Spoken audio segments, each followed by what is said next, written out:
Au Bénin, la militarisation du siège de Vidolé par les forces de sécurité publique est vertement décriée par Nicéphore Soglo. L'ancien chef de l'État béninois dénonce l'abus de pouvoir de l'actuel locataire de la Marina.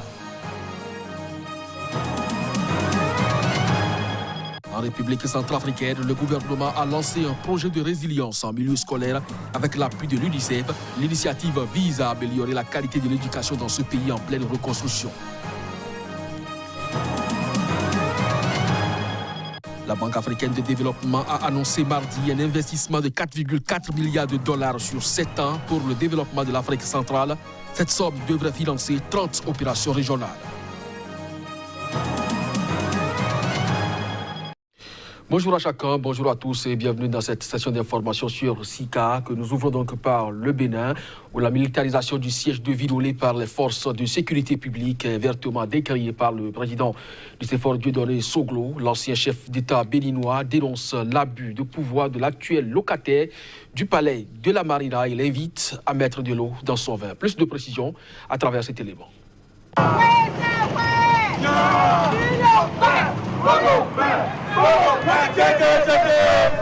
Militaires postés aux quatre coins de Vidolé, l'emblématique siège de la Renaissance du Bénin, Nicéphore Soglo, descendu sur les lieux, n'en croit pas ses yeux. Vous savez, partout où vous êtes, vous suscitez, vous traînez assez de monde. Et dans ces circonstances, il nous est un peu difficile de vous laisser faire parce que ça risque de nous poser des problèmes de sécurité. Moi, je ne suis pas venu vous créer des problèmes. Vraiment. Je suis venu parce que je dois parler à toutes les composantes de la nation. Que ce soit les civils, les militaires, tout le monde. Aux paysans, aux artisans. Des échanges à bâtons rompus, pour le moins courtois, s'en suivra dans les locaux du siège de Vidolé, une conférence publique. Il n'est pas pensable que dans le pays de Béhanzin, dans le pays de Bioguera, de Kaba, ceux qui ont résisté à l'invasion étrangère, qu'aujourd'hui, nous n'ayons pas la possibilité d'aller, de venir, de rentrer dans nos maisons. Minaïk Bédé, c'est non. Nous avons dit résolument non à la tyrannie, à la dictature. Liberté d'aller et de venir, mais aussi liberté de prendre part aux différentes joutes électorales. Nous avons besoin, au fond, de préparer l'avenir à cette jeunesse. C'est cette jeunesse-là qui fait que maman et moi, nous sommes descendus à nos âges. Parce que le combat que nous avons mené, le combat pour lequel elle a perdu la vue, le combat pour lequel j'ai prêté serment dans le coma dans ce pays, ce combat n'est pas terminé. Je l'ai, au fond, également dit à Talon, puisque c'est lui qui est le chef de l'État maintenant, qu'on n'ira pas aux élections si tout le monde n'y va pas. Rien ne peut nous arrêter. Un avis partagé par la tribune officielle constituée pour la circonstance. Nous ne pouvons plus reculer.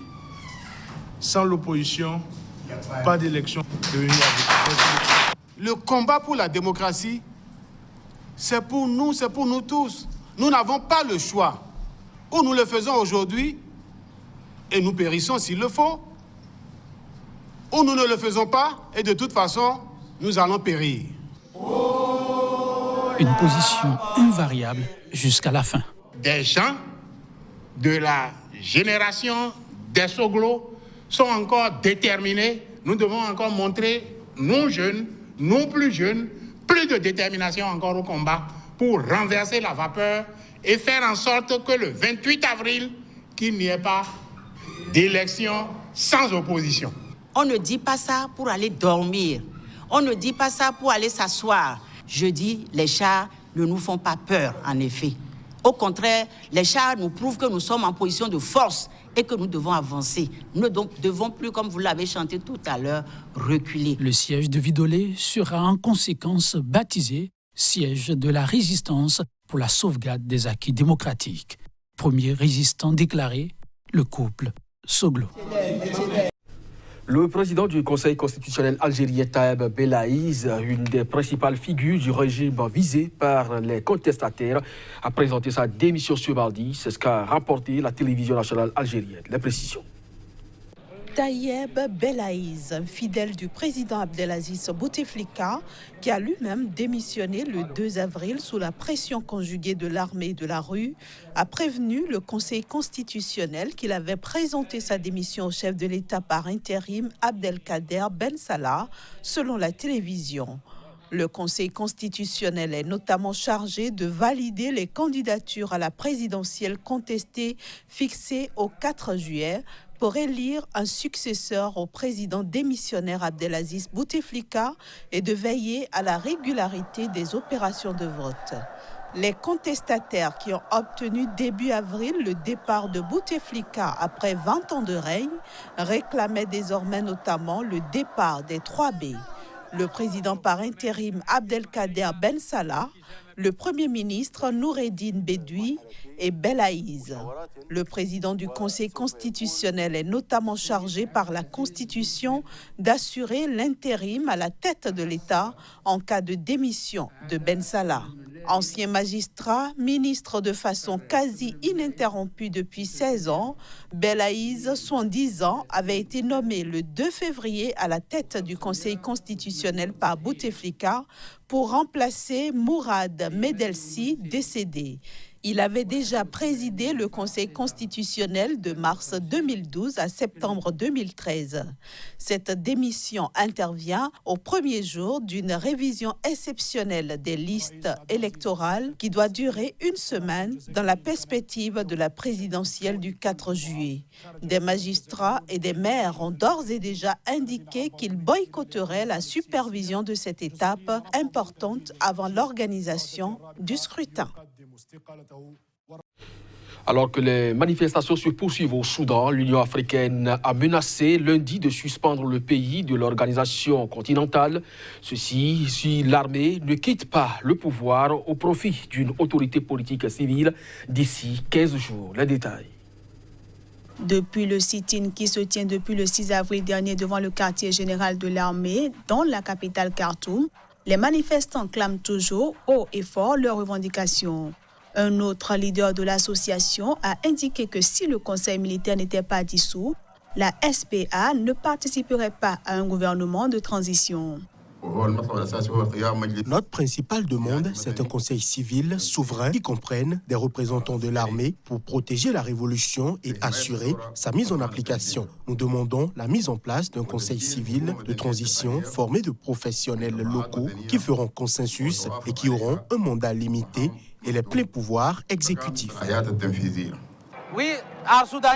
Nous, les Soudanais, nous voulons la justice, la liberté et la démocratie et nous remercions tout notre peuple, notre jeunesse, nos femmes pour cette grande victoire et on va mettre toute la pression sur le Conseil militaire pour qu'il accède à nos demandes. À l'étranger, l'Union africaine a menacé ce lundi de suspendre le Soudan de l'organisation continentale si l'armée ne quittait pas le pouvoir au profit d'une autorité politique civile d'ici 15 jours. L'Égypte voisine a dit de son côté suivre de près les développements au Soudan, réitérant son soutien à la volonté du peuple, alors que l'Allemagne a réclamé un transfert rapide du pouvoir à un gouvernement civil.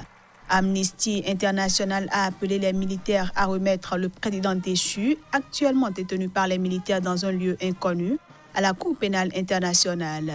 Mais pour le général Jalaluddin Cheikh, membre du conseil militaire, la décision d'extrader Ouno Béchir vers la Cour pénale internationale sera prise par un gouvernement populaire élu et non par le conseil militaire. La Banque africaine de développement a annoncé mardi un investissement de 4,4 milliards de dollars sur 7 ans pour le développement de l'Afrique centrale. Cette somme devrait financer 30 opérations régionales sur la période 2019-2025, principalement pour renforcer les infrastructures régionales dans les domaines des réseaux. Reportage. 4,4 milliards de dollars, c'est le montant de l'investissement sur la période 2019-2025, annoncé mardi par la BAD pour le développement de l'Afrique centrale. Dans un communiqué rendu public au lendemain de l'adoption par son conseil d'administration d'une stratégie d'intégration régionale pour l'Afrique centrale, la Banque africaine de développement a annoncé que 30 opérations régionales, principalement pour renforcer les infrastructures régionales, bénéficieront de ce financement. Les investissements viseront aussi à soutenir le développement des échanges commerciaux intra-régionaux et des investissements transfrontaliers dans la zone des 7 pays membres de la communauté économique des États de l'Afrique centrale, Cameroun, Tchad, République du Congo, Guinée équatoriale, Gabon, République démocratique du Congo, peuplée de 130 millions de personnes, mais dont la croissance économique demeure faible malgré son potentiel. Le taux de croissance en Afrique centrale a doublé en 2018 à 2,2% contre 1,1% en 2017, mais il est resté inférieur à celui de la moyenne de l'Afrique subsaharienne qui est de 3,5%. La région dispose pourtant de ressources pétrolières importantes, de réserves de métaux précieux et de minerais, d'énormes ressources transfrontalières en eau et du plus grand potentiel hydroélectrique du continent.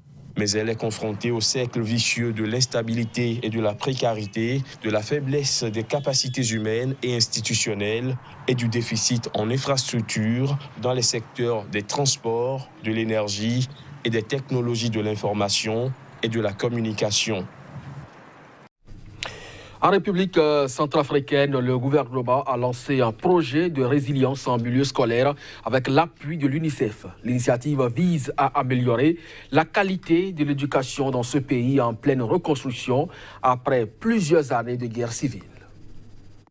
Cette initiative vise à améliorer la qualité de l'éducation en République centrafricaine pour la période 2019 à 2021. Il s'agit de construire au moins 1000 salles de classe dans les zones affectées par le conflit.